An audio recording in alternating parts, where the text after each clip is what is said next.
Hugh Freeze comments about Auburn's expectations. They got people talking.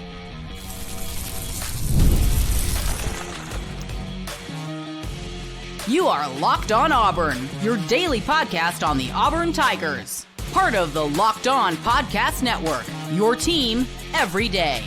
Yes, welcome on into Locked On Auburn, your daily Auburn Tigers podcast. I'm your host, Zac Blackerby, and thank you so much for making Locked On Auburn your first listen every single day. We're joined by Blaine Crain of Crain and Company. There's some debate on if the Crain is him or his brother It's Jake. Me. I don't know. It's me. I'm not going to push back on that. Well, that's crazy. You're not going to push back on that because apparently you've been manufacturing beef since I got here. So I've asked Blaine to come on the show 6 times, and I had to confront him in person, and his brother Jake had to help me. But regardless, so you heard Hugh Freeze talk about expectations this year. Yeah. Playoff conversation is where he thinks they should be. Your initial response to that? It's laughing. You're laughing. I don't think Auburn's a playoff team. Like, what makes you think Auburn is a playoff team right now? Look, I can understand certain things. Okay, yes. I think Auburn right now, from a receiver standpoint, you can put the room up against anybody's. Okay. I think from a DB standpoint, a secondary standpoint, I think they're going to be top 4, top 5 in the SEC. Okay. But at the end of the day, yes, you know how you win football games? By having a guy who takes a snap and can dominate a game. Right. Do we know that about Jackson Arnold? Because the only thing I know about Jackson Arnold is that he got benched by his forced start. Okay. You saw some great things, but you saw some bad things too. Yeah. Like what? Turning the ball over in key moments. What was our huge problem last year at Auburn football? Turning the ball over in key moments. So look, I get it. You're a head coach. You get up there. You're going to say everything right, everything that's positive for your team from a mentality standpoint. Yeah. I get it. But for me sitting in this chair, right, I do not think Auburn's a playoff team. All right. So how much of that is just in the conversation, just to play devil's advocate here? Because I agree. I don't think Auburn makes the playoff this year. But he said he wants to be in the college football playoff conversation. And like a big thing that I've just been begging for is like, let's just be an irrelevant game in November. Absolutely. And if you're in a situation where, like, let's say you've lost 2 games. Okay. Let's say you've lost to Georgia and pick one of the first 3 road games. Texas A&M, I think, is the least likely to win. Probably, so, yeah. All right, so let's say you lose to A&M and Georgia, but those are your only 2 losses, and you're playing Kentucky at home, which is, 3/4 through the season. It's like all of a sudden it's like, oh, when you look at Auburn's schedule, it's like if they can just beat everybody they're supposed to beat and then beat Alabama in the Iron Bowl, like that does technically put you in the playoff discussion. Yeah, I mean, if we were supposed to beat everybody we're supposed to beat, trust me, we'd have a different conversation. But we're really good at, 1, not beating the teams we're supposed to beat. All right. And 2, not be able to finish the teams we're not supposed to beat. Yeah. Right? I mean, we saw that with Alabama. We saw that with Oklahoma. Hell, we almost gave it up against A&M. Had to go into 4 overtimes when we're up double digits to win that football game. So the big thing with me is with this, I think from a personnel standpoint, I think Auburn has a pretty good roster. Yeah. On offense and defense. Right. But the one thing I have a crutch with that just irks me is that when it's what with? A crutch. Yeah. That irks me a little bit. Crush with. I'm like, maybe that doesn't make sense. The opposite of that. But you don't when like the moment's the biggest, when the pressure's the highest, our coaching staff seems to fall apart. They really do. Hugh, we can talk about the 4th and 31 calls, but I think he needs to go back and really find himself in calling plays in this offense. And I think Jackson Arnold's a somewhat better fit than Peyton Thorne. It's just when the pressure was the highest, Zach, and that's when diamonds are made. Okay, we faltered. Right? We digressed, and that's what worries me the most. Because at the end of the day, the SEC is so deep and it's so talented. You're going to have close games week in and week out. Right. And some people say the ball bounces your way sometimes, and it doesn't. I think if you do everything you're supposed to do, you cross your T's, you dot your I's, right, and you trust your players, and you have coaches that in the biggest moments can make the right play calls, right, that's what takes you over the top. That's what brings you into the playoff discussion. We did not do that from a player standpoint last year, and we sure as hell didn't do it from a coaching standpoint. Yeah, no question about it. And so that's been some of Hugh Freeze's messaging this offseason is like, hey, we've got to look internally and figure out what went wrong. I don't really know how you do that. He talked about that at the ambush event, a few nights ago, and he talked about like, we've been doing this since February. And it's like, okay, that's cool. Like, you can go back and look at like all these like pivotal plays that didn't go right. But until you like actually do it in a game, I don't believe you. Doesn't messaging's matter. one thing, but you have to prove it on the field. And it's just, and it blows my mind because it's so Auburn of us to do this. I mean, so you're an Auburn guy. Are we okay putting that out there? Okay. I'm born and bred in the orange and blue. So somebody didn't know that. They may be a little confused. This is like my dad played and coached at Auburn. There you go. All right. I've been an Auburn fan since I took my first breath. Okay. In this world, I want Auburn to succeed. Yep. I hope we win the national championship every year. But I'm not going to get on here and just sugarcoat things to make you feel better about yourself. Right. I'm not going to do that. Now, am I going to kick a man while he's down? No. But there's a fine line and there's a fine in between. And if you look at Auburn's roster, there's talent there. There's depth there, right? But we're not proven at certain spots you need to be proven on. And that's not only on the football field. That's not only players, right? That's coaching too. Yeah. Hugh still has to prove it. And another thing, I think DJ Durkin's done a great job with the defense, right? On first and second down. Mm-hmm. All right. But on third down, you're giving up 42% conversion rate on third down. You're in the bottom half of the SEC because, again, I wasn't a defensive coordinator. I played receiver. I was a co-offensive coordinator. But nothing blows my mind more. And I'm sure this is obvious to the basic fan that when you bring – it hurts me to say this. Go when ahead. you bring three people, okay? Rushing three. You rush three people and you drop 8 and don't cover anybody. Yikes. That's what makes me lose my mind. I got you. That's what keeps me up at night because I'd rather you bring all 11. Yeah. And some of the GAs. Like, let's just go see. I'd rather you ask forgiveness than permission, right? But we kept. Right.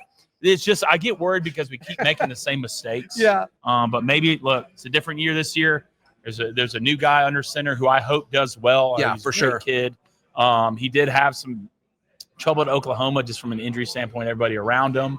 But but I'm telling you, I'm okay writing off just because his situation was awful at Oklahoma. Yeah, I know. But if you watch some of the tape, right, some of it's on him. But I tell you what, man, I keep just hearing good things about Deuce Knight. I just keep hearing that this kid is not only from a physical standpoint, but from a mental standpoint is on a whole nother level. And I tweeted this a long time ago, and I caught a lot of hell for it. Okay. And it probably wouldn't be great for Hugh Freeze, but I saw Billy Napier do it, and he's still coaching at Florida. If Jackson Arnold doesn't work out, and you have to play Deuce Knight, one, that's not going to look good for you because you got him out of the portal. We already know what happened with Peyton Thorne. Sure. But if Deuce comes in and shows hope, if Deuce comes in and shows promise and Auburn doesn't have a great year, that can carry Hugh into the next year, just like it carried Billy Napier with DJ Lagway. Yeah, I want to continue the quarterback conversation in just a second because I got something I want to add to that in just a moment right here on Locked On Auburn. Today's show brought to you by our friends at Game Time. Can you imagine buying tickets anywhere other than Game Time? No, it makes you mad just to think about. Yeah. You want to know how much you can save on tickets at Game Time if you wait, last minute ticket deals. I mean, there's been so many events here in Atlanta this week. Yeah. If you want to go to the Beyonce concert or the All-Star stuff, you can save up to 60%. 60%? 60%. Costco can't even give you those deals. No, they can't. And we'll give you $20 off your first purchase. Use promo code LOCKEDONCollege for $20 off at Game Time today. Download the Game Time app. Last minute tickets, lowest prices guaranteed. Thank you so much for making Locked On Auburn your first listen every single day. I think how Hugh Freeze has managed the quarterback room this offseason is a big reason why Auburn's floor, in my opinion, is higher than it was last year. Sure, a lot of positions are better than they were a year ago. Mm-hmm. But to me, the backup and the third string quarterback is just you're solid. It's a totally different thing. So if Jackson doesn't work, and I've talked to a lot of Oklahoma people here this week where the discussion has been a ton on, okay, like if you get in his head, what happens, all that stuff. Mm-hmm. And then all of a sudden it's like, okay, well, if this works out or doesn't work out, then all of a sudden you can say, hey, like Deuce Knight, Ashton Daniels, like, let's go. Yeah. It's just, I just don't know. Unless the backup comes in and he's the savior, I just don't know how Hugh Freeze survives if he misses again at the quarterback position. Unless Deuce Knight's incredible. Unless Deuce comes in and he shows flashes of greatness, right? But he's young. I mean, just got on campus. So it's just there's no way Hugh Freeze, who's supposed to be the quarterback guy, right? The quarterback guru, Mr. Play Caller, okay? If you miss again on a quarterback after you got Peyton Thorne didn't go get anybody else, and you kept Peyton Thorne, everybody was screaming. Everybody was screaming to go get somebody, right? And you landed on Jackson Arnold, and you miss again on that, Zach. I just don't see a way. I just don't see a way that he returns as the Auburn head coach next year, unless Deuce is just a freak talent. It'd be tough. That would be tough. I just think there's so much around them where you can do that. Let me ask you this. I mean, you and I talked about this a little bit off air with Auburn's schedule being as manageable as it seems to be. I mean, you talked about the depth of the conference. Nobody's going to disagree with the depth of the SEC. But if you could handpick some of the teams that you would want to play, like Auburn's schedule is as favorable as it's been that I can remember in a long time. Yeah, in a long time. And I just think that gives you room for error. The issue is the easier part is on the back end. And so, like, you've got to survive the 3 road trips, to Baylor, to Oklahoma, to Texas A&M. You got to play Georgia. But then after that, it's like, okay, like if you can just survive to that point and manage that, then you're in a good spot. I don't know if Auburn can afford to take a breath, because I get it. There's nothing really easy in the SEC, but as an Auburn fan, I don't feel great going to play Kentucky. Hell, we lost to Cal last year. I don't feel great playing Missouri. I don't. The lower SEC teams. It is weird how we talk about these, and it's like, Zach. well, like we did lose to Vandy. Oh, we did lose to Arkansas. Like, oh, okay. Like we did lose to Missouri. And all of those, like we're talking about that 5-game stretch, like it's like, oh yeah, we should go 4-1 or 5-0. Exactly. Yeah, you're right. And if you don't, and you don't beat the big dogs, it's just Auburn used to have that place to where they were always penciled in. You could put them under Georgia, under Alabama, under Texas, but you know what? We'd be in that middle spot. We'd be always right there, and we'd have those years where we'd creep up there. Right. But now you look, and I think you can put Auburn in the same boat as Missouri. I think you can put Auburn in the same boat. Well, not yet, but as those little bit below mediocre teams until I see improvement on the field. And I know Hugh didn't get a great batch, and what Brian Harsin did to this program, I'll never forgive him. Yeah. But it's just Auburn's not that real. Auburn's just not the team we've used to be, right? We're just not. But I think we can get back there.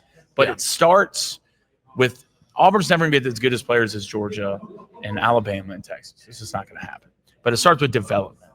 How well can you develop your guys? And that's what we've been leaning on this coaching staff to do. And, we really haven't seen that yet. But we have Cam Coleman. I think is the best receiver in the SEC. I think I'm taking him over Ryan Williams every day of the week. Love that. I'll take the bigger guy who can run than the smaller guy, right? I mean, Eric Singleton's an absolute dog. To me, a first-round pick. Yep. What we have on defense is great. But if you don't have that quarterback, and I know we keep coming to this, but it's so big, especially this year in the SEC where you only have a couple really established starters, So, it's been a tough road for Auburn the last couple of years and Hugh Freeze. But, I want to be positive about it. But, it's just until I can see us break the streak of making the same mistakes, it's just hard to believe in. Yeah. I want to ask you specifically about the receivers and how you would use some of these guys in just a moment, right here on Locked On Auburn. Thank you so much for making Locked On Auburn your first listen every single day. Blaine Crain of Crain & Company hanging out with us. So you are a former elite receiver yourself. How would you use Auburn's skill guys? I mean, you heard Hugh Freeze answer Daryl's question down in the main media room about like, hey, there's going to be situations where they use less tight ends this year than in previous years because they may go 4 wide, with 10 personnel or whatever.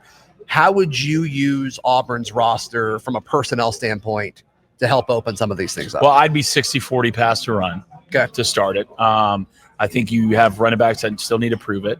Jackson Arnold does bring the dual threat game, which is huge for Hugh and his offense and the RPO style. But if it's me, you want to be able to run the ball, but I am leaning heavy on Cam Coleman and Eric Singleton. Cam is a anytime receiver, a 3-down receiver. He can beat him with the vert. His routes from a bag standpoint are getting deeper. He's getting more technical. But Eric Singleton, who I think is going to be a first-round pick at the end of the day, between the hashes, option routes, feel routes, sit down, reading defense from man to zone coverage. I think he's one of the best in the game to do it. If you really go back and watch Georgia Tech season, what he did there was fantastic. So I think Eric Singleton is going to get used a lot in the RPO game, which he should. I think Cam Coleman should have an average yard reception of 15 yards, probably at least.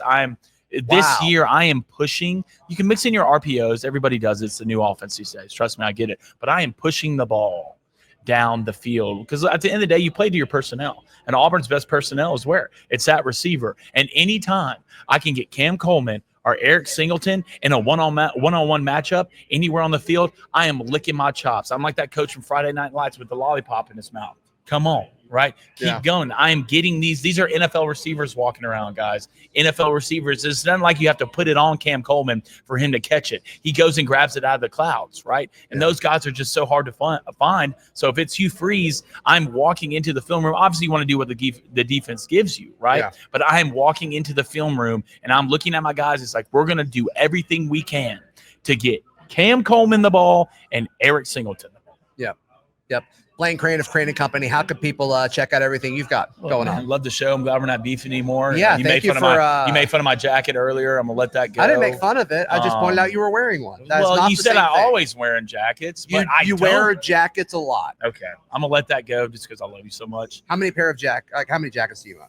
Okay, so I'll out something on the show. I'll out something on your show. That's fine. So these aren't my clothes. These aren't my clothes. These aren't my clothes. This is wardrobe. This is what they give us. Okay. If it was up to me, I'd wear a hoodie and a hat and have my knees out on the show every day. Okay. Every day. But I don't get that luxury. Okay. So I only probably have 2 jackets. Got it. 2 jackets. But you're wearing and one of them's bearskin. Shout out bearskin. It's fantastic. Yeah, jacket. shout out. All right. But you can find us, Apple, Spotify, YouTube, Crain & Company. Make sure you give my boy Zach over here a follow. He does a great job. Yeah, thank you so much. Please like the video. Please subscribe. We'll see you next time.